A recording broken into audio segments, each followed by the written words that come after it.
रज स्पेशल आज आम तैयारी करवा पोड़पिठा। सबु पोड़पिठा ठारू एई पोड़पिठा रेसिपीटा पूरा अलग। आउ पाटिरे पड़िला मात्रे ही मिलई जीवो। आउ पाटिरे पड़िला मात्रे ही पूरा छेना पोड़ भली स्वाद आनिबो। तो एई पोड़पिठा होची रज स्पेशल आंब पोड़पिठा। तो आसंतु फ्रेंड्स ए पाचिला आंबरे केमिति आमे पोड़पिठा बनैबा आसंतु देखिबा। ता घरु वीडियो रे कर जे नुआ देखुथांती तो वीडियो को गोटे लाइक करबा संगरे चैनल टी को निहाती सब्सक्राइब करके रखंतु।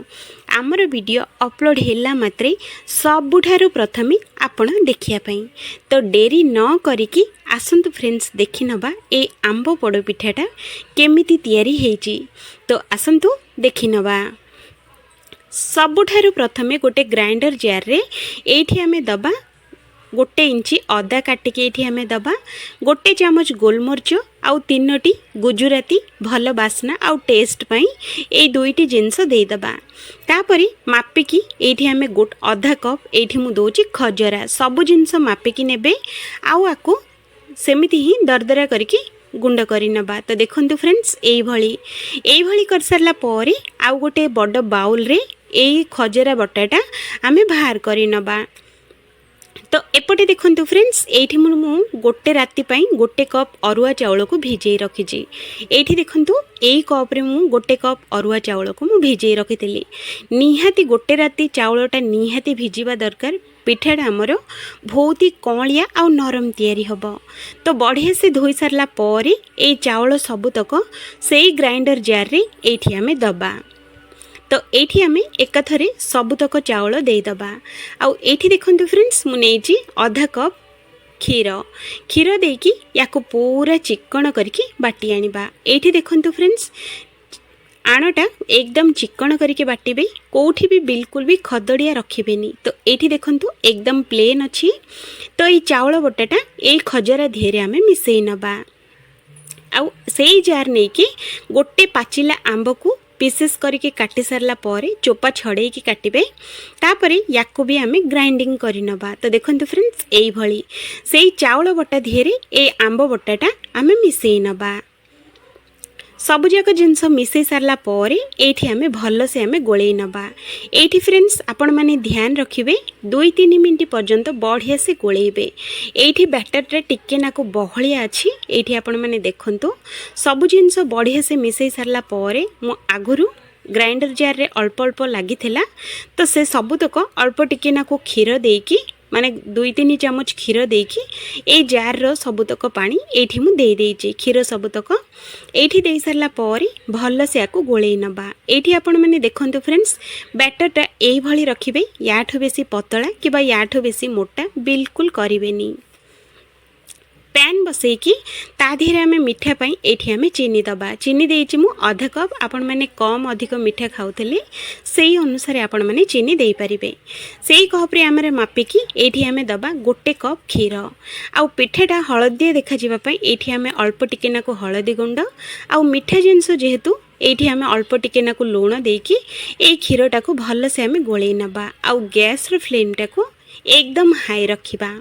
हाई फ्लेम रे ही आको सब प्रोसेस आमे बनेइबा। एठी देखंतु फ्रेंड्स लूण क्षीर आमर सबुतक बढ़िया से मिसी जाइछि। तो ए आगुरु जो आमे गोळेई की रखिथिले बैटरटा एठी आमे सबुतक बैटर एकाथरे आमे देई दबा। देई सारला परे गैस रो फ्लेमटा को एकदम हाई फ्लेम रे रखिकी याको 5 ରୁ 6 मिनिट पर्यंत ए आणटा को आमे सिजेबा। एकदम जंतुणी टाइप हे जिवो आ एकदम बढ़िया से सिजिबा निहाती जरूरी। फ्रेंड्स आपण माने चावल आण जदी देकी आपण माने जदी सांगे संग गोळेइबेनी तो चेका चेका हे जिवो आ एते भल लागिबोनी। तो सेइति पई लगातार आको गोळेकी ही रहिबे। गैस रो फ्लेमटा को एकदम हाई रे रखिबे माने शीघ्र शीघ्र हबो आउ भल से भी सिजी जिवो। तो एठी आपण माने देखंतु केते बढ़िया से जंती हेची। एठी हमें 1 चामच देसी गुआ घी दबा। यार बास्ना और टेस्ट बहुत भल दिए खास करके पोड़ पिठा रे। तापरे घी दे सारला परे याको बढ़िया से हमें गोळेई नबा। आउ गैस रो फ्लेमटा को एकदम स्लो रखिबेनी एकदम हाई फ्लेम रे ही रखिबे। तो एठी देखंतु आमर बैटरटा बहुत ही बढ़िया से सीझी जाइए। पैन को पूरा छाड़ी दूची। ये देखिले ना ये जिते बैटरटा आमर सीझी जीव तो ये स्टेज रे आम गैसटा को बंद करदे आउ या तल को ओह्लई आनिबा। आउ एठी देखंतु फ्रेंड्स मु नेइची पिठाटा को हमर पोड़िया पई गोटे बड़ प्रेशर कुकर, मोटा प्रेशर कुकर नेबे नहले प्रेशर कुकर जदि आपण मानक पाखरे नाही तो गोटे मोटा डेक्ची जोटा होची हो मोटा जिंस नेबे। तापरे ताको टिके नाको घियो लगे देबे पिठाटा जेमिति तळको न लागे आउ बढ़िया से पोड़ी हम आउ आराम से टेस्ट भी बहुत भल आसीबो। एई बैटर सबतक दे सारला परे टिके नाको स्प्रेड करि नबा आउ पिठाटा हमर सुंदर देखा जिबा पई आउ खाइला बेलको टिके टिके बाजिया पई एठी मु दोची काजू दे सारला परे ए मेसर सहाय्य रे ए पिठाटा को एकदम बराबर साइज आमे बनेबा। तो देखंतु एई भली तापरे एठी आमे याको कवर करि नबा। कवर कर सारा पर ए सीटीटा आम बाहर कर नबा आउ एकदम स्लो फ्लेम रे आधा घंटा पिठाटा को आम सिझेबा। आधा घंटा हो जाइए फ्रेंड्स, आसतु देखा पिठाटा केमिति हेची। तो ये देखंतु फ्रेंड्स पिठाटा हमर बहुत ही बढ़िया से सीझी आउ बढ़िया से भी पोड़ी मध्य हेची। आउ पिठाटा बाहर कला बेले एतिकी ध्यान रखिबे जे प्रेशर कुकरटा जेमिति एकदम पूरा ठंडा हवा निहाती जरूरी। जदि प्रेशर कुकर गरम अच्छी आपण माने जदि पिठा बाहर करिवे तो तले ही सबुजाक चिपकी जिवो। जदि ठंडा करके बाहर करिवे तो पिठाटा एई भली हाथ साहाय्य रे आपण माने आराम से पिठाटा को बाहर कर परिबे। तो देखंतु पिठा केते सुंदर हेची आउ केते बढ़िया से बाहरी जाइची। पोड़ी भी एकदम बढ़िया से हेची आउ पिठाटार टेक्सचर देखंतु केते बढ़िया लागुची। एबे आमे काटी नबा पिठाटा को।